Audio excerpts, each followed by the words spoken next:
I think a problem in the industry is that there's a relatively low barrier to entry. Now, obviously, getting a license is a barrier to entry. There are requirements in regards to getting that license, but there's giant loopholes in regards to, getting a qualifier to do the work. Contractors using subcontractors as cheap labor, and there's great subcontractors. I've had great tile installers. I've had great electricians. I've had great plumbers, great drywall guys. But there's also guys I would never trust on my job sites because I know I couldn't let them be there without watching them like a hawk. And even then, they're going to be arguing with me like, oh no, I've done this 1,000 times. And I'm like, it's just not going to fly. But how does a homeowner know the difference other than just seeing a company name and a reputation, who that company is using or hiring outside, and bringing them into their home? It's a scary thing. What other easy wins for you or go-tos in regards to roofing do you typically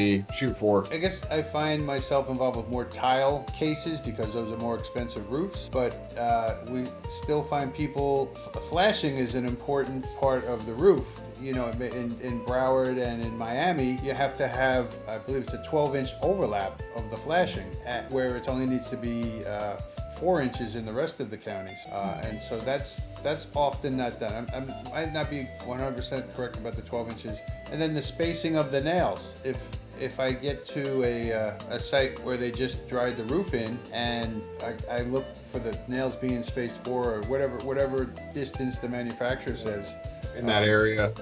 Yeah, that's where I would get, we passed code. The building department said everything was fine. There was one guy, one time, I told him about a number of things to do on a large community. And, really the only answer should be to an inspector. If you're not an idiot as a contractor, you'll say, oh my gosh, thanks for pointing that out. We'll take care of it as soon as you leave. And then cover up the work anyway. But he actually said that, okay, thanks for letting me know. We'll take care of everything. And I said, all right, I'm coming back tomorrow to see if they did it. And he took care of everything. And that's the one roofer that I've ever really felt comfortable recommending Nice. in the past. He's too busy now to worry about, recommendations.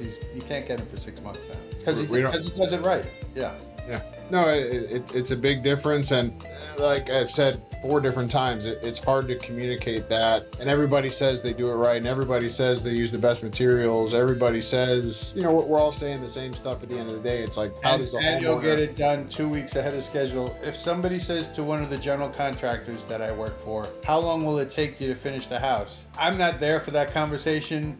But at the end of the job, it's always, how come my house took so much longer to build than they said it would be? Because if that contractor didn't say it would only be 8 months, then he would have went with somebody who did, and he'd be in the same position with the house that had taken longer than they anticipated. So I think part of it is just sales have to make up stories to make clients happy. Yeah, I mean, I think it's a combination. So I can definitely speak to the contractor working in somebody's home, and I definitely experienced it. Like, why did it take so long? And it's like, we ran into some crazy stuff we had to address. There were some unforeseen conditions. You couldn't make up your mind on selections, tile, paint, whatever it may be that delayed the job. Obviously, weather can happen. But yeah, I mean, on the other side, sometimes, coordination of trades can be tough. And when that's why I like what I do now compared to, being a general contractor and being responsible for 30 subcontractors or 30 trades, is that any delay has a, what do they call that? A ripple effect to where, now my electrician who was supposed to come tomorrow can't come for another 2 weeks, but I can't close up the walls until then. And, it just keeps pushing the job back.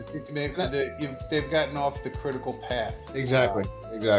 One thing you said though, if a homeowner is or somebody's thinking about having some work done, a strong suggestion would be know what you want before you start the work, and then don't change your mind. You think how long could it take to change this one thing? It could be 2 months. Oh, absolutely. It's nobody's fault but yours because you didn't make up your mind or you changed your mind. That I got to give to the contractors. There's a lot of that culpability is on the homeowner or the person having the work done. Yeah, and that was definitely something I ran into a lot when I was a general contractor. And that's why that's what keeps me very engaged in the modifications when it comes to the windows and doors, is that, we were working in, quote unquote older homes, for Miami. We're not like, Boston, Philadelphia, where homes are from I don't even know how old some of them are. I'm going to just throw out a number, 1800s. Yeah. I don't know, hundreds of years old. Like I think the oldest home I worked on down here was maybe like 1926 or 1905 or something like that. But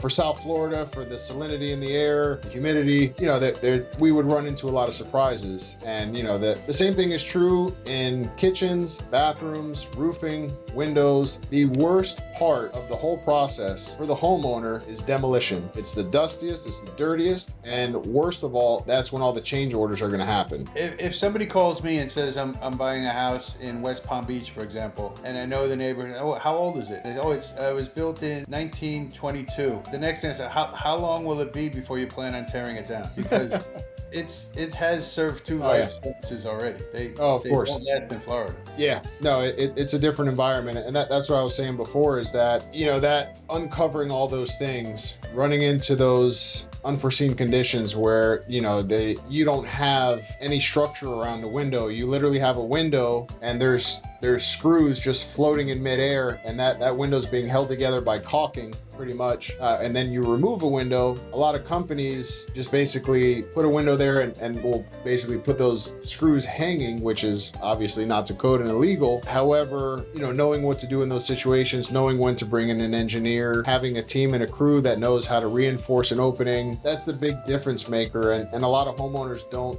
know and understand that when they hire a window company, if they're just a glass and glazing company and they run into one of those conditions, understand that they're going to put a piece of plywood over your opening because they've already removed your window to discover the issue, and they're going to tell you to go find a contractor. And that's a conversation I have a lot, which is, like the company that you're interviewing, are you asking them, if I run into this situation, how do you guys handle that? Because as you mentioned, finding a good contractor is hard enough, and then finding a good contractor that will handle a small job is nearly impossible. So if we're filling a column or a tie down, do you think you're going to get a good general contractor that's going to do a $2,000 job or $2,500 job during a busy time of the year or busy season? It's going to be very difficult. Whereas working with a company that has the experience, the know-how, it really sets apart the difference that a homeowner has one person to work with. In regards to the windows and doors, what's your go-to in regards to the first place you look to find mistakes that contractors make? It starts out being easy. It's fairly common to find windows with cracked glazing on brand new construction, damage probably that occurred during construction or maybe in transportation.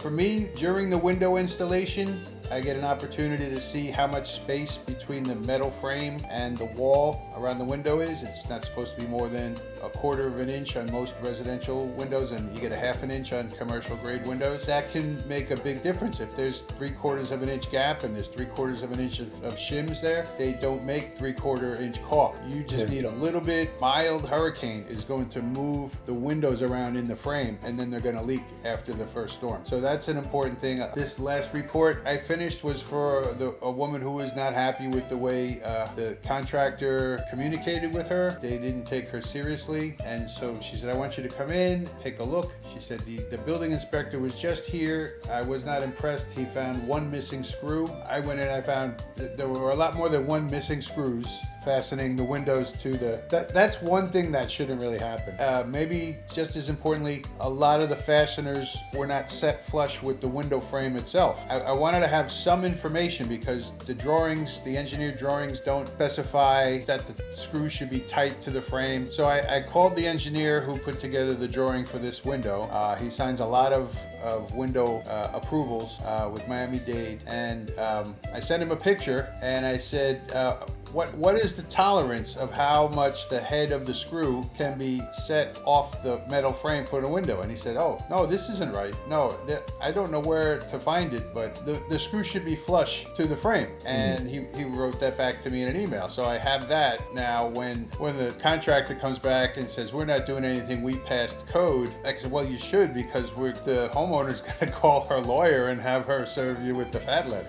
You know, that's where this is going. So he's got a chance to do the punch out work. I don't know. It causes a lot of headache. Nobody's happy during the lawsuit. Except the lawyer, and after I'm done with the report, I remember I did get a check. But I don't want to write a report. I have to be very meticulous about reports. Like we said before, it's not the fun part of the job. Going out and seeing something new and different every day is a lot of fun. But just, I guess, overall the sloppiness and maybe the idea that people here get paid, more inclined towards paid by the job versus paid by the hour. Yeah.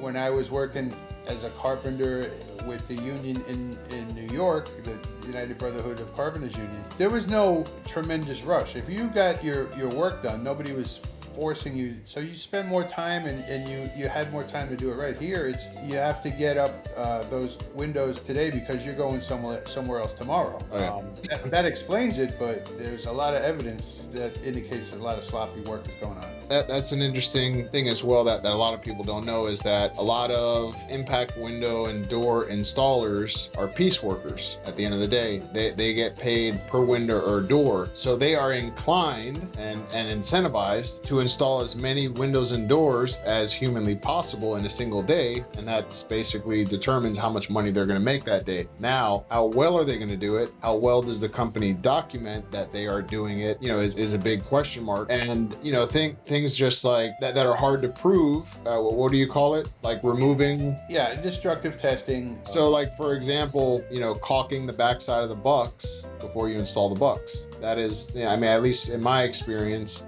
when we've looked at other people's work, that's a giant step that people skip because they're like, why am I going to put caulking on the back of the buck? I'm just going to caulk the outside of the window. And I'm like, well, that's one layer of protection. But, you know, it comes down further than that. And yeah, and even when they do, there's supposed to be 2 beads of caulk on the back of that buck. And I almost never find more than one. Well, you're lucky to find one. And then the second one is definitely a bonus one. Another thing that's come up recently, and I'm sure you've seen this before, is, well, I don't know if you know about this, but and the third thing, counterfeit screws. So I'm sure you've seen jobs where they use the wrong screws, but actually counterfeit anchors. They're selling knockoff nails and to save money. They're supposed to look like Tapcons or DeWalt, and they're not.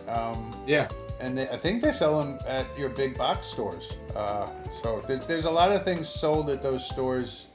This is not really pertinent to the windows, but I used to go more often when I was going through tools more quickly. But one of the things that doesn't seem to ever be done right is the exhaust vent, the transition duct that goes from the dryer to the wall. They're not supposed to be plastic. I think everybody knows that by now, but they're not supposed to be thin foil either. They're supposed to either be a rigid duct or a flexible metal duct, semi-rigid they call it, or there's one duct manufacturer that has a duct that is actually Underwriters Laboratory 2158A, and that's the only duct that should be in back of the dryer. It's got to be approved by going through those tests. I would go and look at Home Depot and a big box store, and find that they did not even have one of these brands of ducts available. So I would ask the guy in the appliance section, talk to him about it. I did this for years, and one day, lo and behold, 2158A is on the label of one of the dryer vent ducts. No way. And it made it all worth it. But